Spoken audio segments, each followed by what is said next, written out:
Hello and welcome. My name is Jennifer Long from Be So Inspired. I'm a professional doll designer and doll maker, online educator and blogger, and I am so excited to be here today to teach you how to make these cute little Russian nesting dolls, Matryoshka dolls. And they're easy. If this is your first time ever making dolls, this is a great project to start with because they just have one hoop or just one seam on the outside end. No arms, legs, tricky hair and ears and all the things. So this is a wonderful project to start with. If you are a seasoned doll maker, this is also a great pattern. You can pump out tons of these and give them as gifts, give them out at Christmas time, give them to children in need and all the things. The Be So Inspired Matryoshka doll pattern comes in 3 sizes. So this is the smallest size. It's a 6-inch doll. There's also an 8 and 12-inch. And it comes in 2 formats. There's a sewing pattern with fully illustrated instructions. So it has all the pattern pieces in it. It also has SVG cut files in all the 3 sizes. If you prefer to sew them on a digital home embroidery sewing machine, you can download the embroidery files as well. It's a separate pattern for the embroidery machine. So either way, we're going to have tons of fun making these cute dolls, and I can't wait to show you how I do it, and let's get started. All right, so let's get started. So the one thing that you'll need to get first is just to head over to the Be So Inspired website and download the pattern, either in a sewing machine version or the embroidery machine version. This is going to be a tutorial for the sewing version, but the embroidery, both versions have fully illustrated and step-by-step instructions, so you'll be able to follow along. We'll need some felt, and I am using Benzie felt here in a variety of different colors. We're going to need some embroidery threads, needles, some scissors. I'm using Quick Bond fabric adhesive by Fabric Fuse by Thermoweb. I just love it. It dries so nicely and quickly. And this is some just polyester fill. And then for your snowflake applique, I'm going to teach you a way to do it here with the pattern stencil adhesive and some tracing paper if you have, or if not, you can just use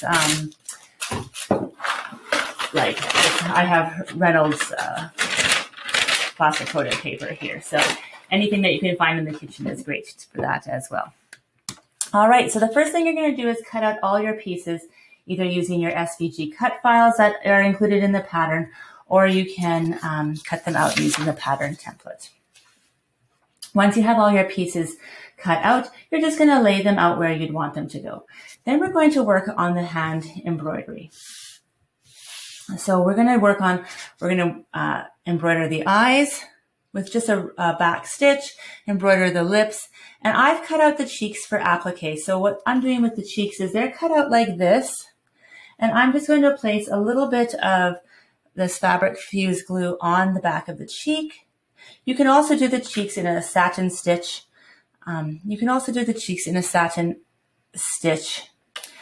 Hand embroidery, but I'm just choosing to do them this way. I'm going to center them on my doll, line them up, and give them a nice little press. Excellent. So I'm going to do that for all of her parts, making sure that they all are fitting on her face before I even glue the face on. The next thing I want to prepare is my snowflake tummy. So you can use the templates here on the back of that page, and you can choose the snowflake that you would like and take your tracing paper and trace them on to your tracing paper. So it's super nice and easy. You can trace the snowflake you'd want to use. And then I'll use the fabric stencil, pattern stencil, and I'll spray it on my piece and place that tracing on top. And I'm actually going to stitch right through this paper onto my snowflake with my hand embroidery, and then I'll tear this paper off and you'll be left with your perfect traced snowflake. So that's a great way to transfer your designs onto a felt piece that you cannot see through. Once you have all of the pieces embroidered and they're ready to go, you can start to glue them onto your main body. You have 2 bodies, so you're going to want the main body to have all the front stitches. I'm going to do some embellishment stitches around the edges. I did some French knots here. Today I'm going to give you a tutorial on the blanket stitch. So the blanket stitch is a wonderful stitch that kind of finishes off on the edges. Okay, so I'm just going to teach you the blanket stitch here. So we're going to go from here, we're going to make an L shape. So this is 1 stitch length across, and then we're going to go back into an even 1/8 of an inch into the part that you're sewing into. This has already been fused with the fabric fuse glue, so it's staying nice and taut where I want it to be. And I'm going to come back out in the spot that I'm going to start my next stitch. I'm going to make sure that this goes into the needle, into the hoop, and we're going to pull it through. Good. So it looks like that. Let's do a few more. So again, we're going to make that L going over and down.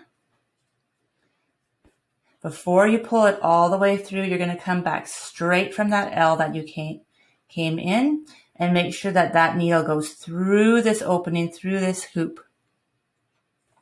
before you pull. And that gives you your nice blanket stitch. Good, and it sort of finishes off the edge there with that. This is the whole 6 strands of embroidery floss.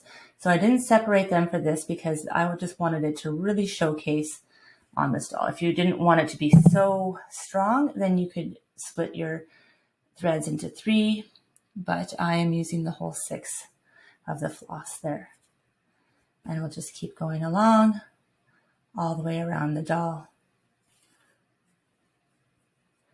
Excellent. And it looks like that. Isn't that beautiful? You can embellish with any other stitches there. There's her face. I've done some French knots up here, and she's all fused and glued and ready to go.